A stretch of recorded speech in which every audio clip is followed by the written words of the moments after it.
know what time it is? It is 8:20. No matter where you are in this world, I'm asking you to stay present and stay current with your defined awareness of your beauty, about what drives you, and what you have come to grips with. What is your desire underneath that drive?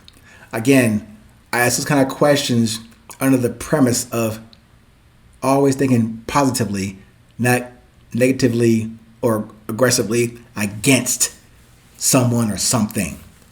That's the context of that statement to you today. Today's topic is called humility.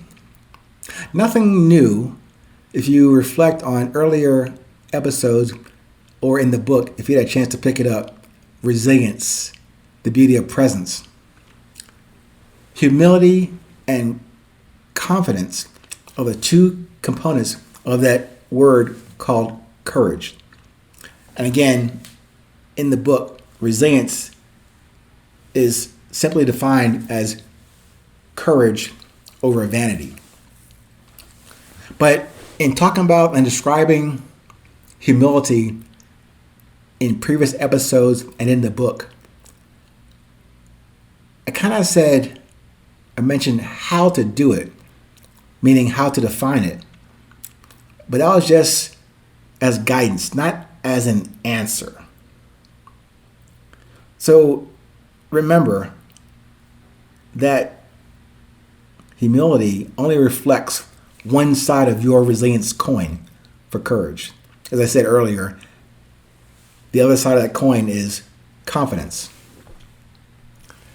Now, I have defined humility in the book as communicating your intentions like the heartbeat that you feel.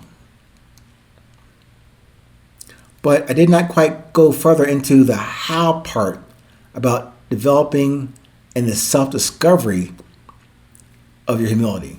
So pardon me. I mentioned in this podcast today that I did tell you how to do it. No, I described what, not the how. I want to get into the how today, just a bit. So I'm going to give that a shot right now. About a few months ago, and through the daily installments of 820 episodes, I found the need to augment or add to the opposite coin of resilience, vanity. Vanity is further defined as ego plus fear. Still, that's in the book as I just describe it to you. But as I continued to develop and record the 820 episodes, I observed a simpler, common, and interchangeable word for vanity. That word, instead of using vanity all the time, that's pretty much, it's pretty still soft and fluffy about the opposite side of courage. But instead of vanity, I introduced the word arrogance. Arrogance now represents ego and fear, and arrogance remains diametrically opposed to courage, which is humility and confidence. We can get into each of the competing resilience components in the ongoing 820 episodes. The approach to the how part of humility is to reframe your arrogance, tamp down on your ego and fear to further develop your humility, and remain confident in who and what you are without feeling diminished or submissive to anyone outside of your creator's essence. I know it will seem easy to fight fire with fire, as they say, to engage arrogance with your arrogance. But I offer this further context on the what and how for humility in your resilience. Like in golf, there are no straight lines to that shot you have to make for yourself. For humility, take the curve towards a reduced reliance on arrogance. as a pre-teaser alert on the discussion about arrogance, the how part. I'm going to go into that as probably a different episode, but it'll be called Resilience, the how part.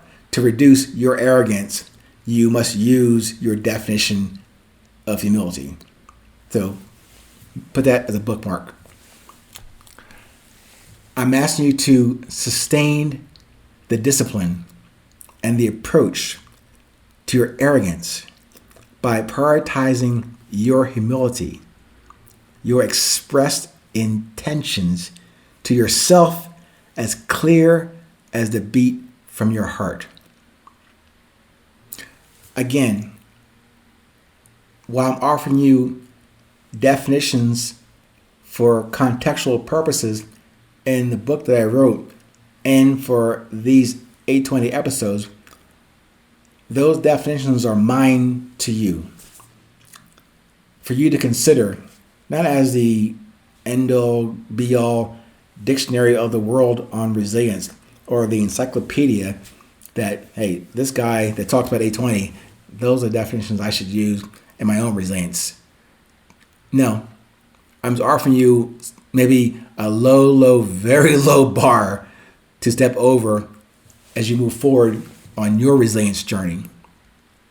So when I offer, in this case, humility today, and the way I defined it or describe it to you as what it is and then how to apply it, I hope that makes sense as far as actual application, not just more flowery words from this guy that you haven't met yet. But I want you to at least consider that and take what I'm giving to you as a low baseline or a low reference point and build upon your own. Again, I said before, I'm not offering you any answers. I'm offering you some definitions, descriptions, examples, real life examples for you just to consider. Although we are probably at face value when we meet each other, different in appearance, different in how short or tall I am to you, or I'm probably fatter than most of you out there. But again, those are just external appearances. As I said before, we have way more in common than we have in difference. And if we can get to an understanding about, or maybe even an agreement on the importance of courage over vanity. And then as I further describe those two terms, courage meaning confidence and humility over vanity or arrogance composed of ego and fear.